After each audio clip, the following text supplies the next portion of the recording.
Thinking about what feels true to post or create when designing content or marketing materials or your online branding can feel overwhelming, especially if you are creating new content or you have new branding or you just feel like you're in a rut.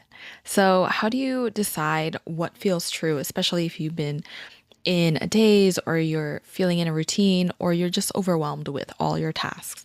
And this was a conversation that was coming up in my group program. And there was something that I could feel in this particular founder's content that I knew there was more, that we needed to dig deeper in that hook, that one liner on her reel. And I knew her work and the background of her work as well.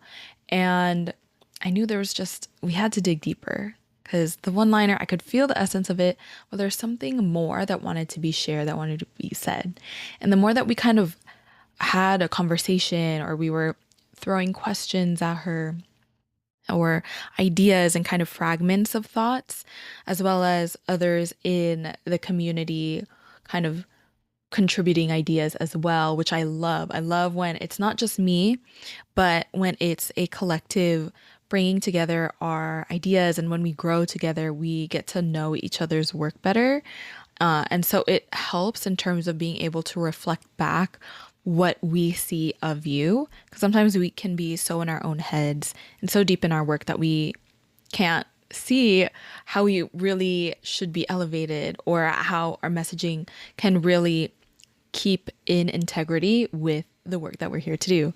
And so this person was really excited about the things that we were naming. And it was really a recall back to what I had seen on her Instagram story. And it was really just repurposing that. And at the end of the day, remembering this part of her. And it, and you can tell such a difference because there was an uncertainty and hesitancy and doubt in the two hooks that she thought she was going to use. And when we were naming these different fragments that were like, no, this is juicier, this I think is what it is. And we kept contributing thoughts and ideas. And it happened so quickly, like literally within 5 minutes, if that.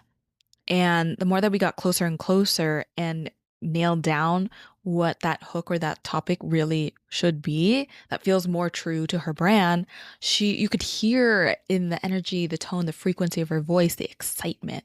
She was like, "Oh, yes," like so giddy, so turned on.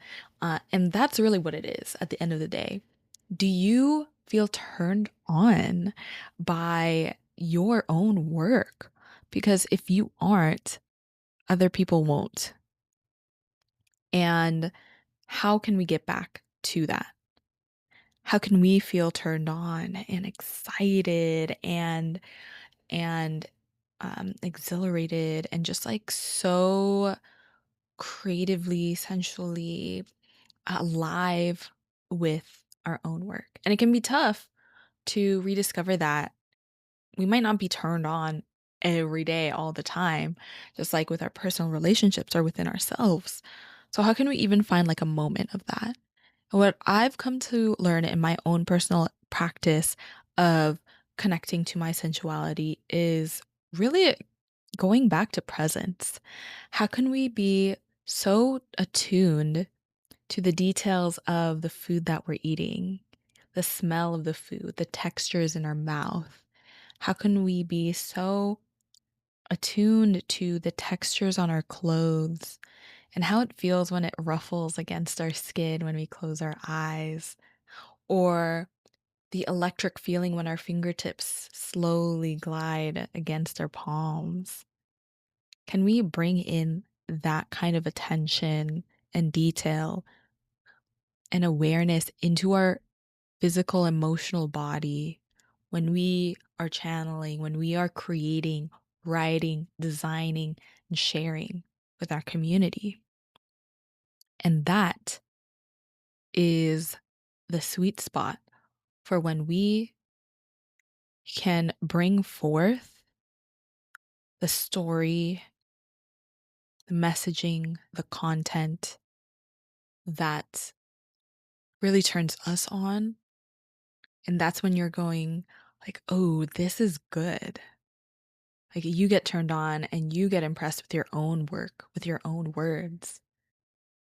And it's no surprise the outcome, the engagement, the conversations that happen once shared with your community. And this can look like infinite ways of how you can reconnect with your turn on, with your work. And so it's discovering how can you do that in your everyday, bringing in this awareness, this presence in the mundane. And when that can be a regular practice, that is when it starts to bleed out into other parts of your life because you increase this awareness in those finer details and it becomes second nature. And it becomes just a part of you, how you move through the world, how the sound of your voice is portrayed and brought forth through your throat, how you move your hips, how your fingers and hands are animated when you speak, how your shoulders are poised back, the things that you become drawn to visually and creatively that you want to put together in your branding, for example. It all informs and influences and inspires each other. And that is what is magnetizing. That is what draws people in. That's what makes people say, "Ooh, yes, I want to be in that energy. I want some of that. I want to know how to emulate that too." Because it looks like they're having so much fun. Feels like, and it seems like they're in such a good mood and they just got it going on.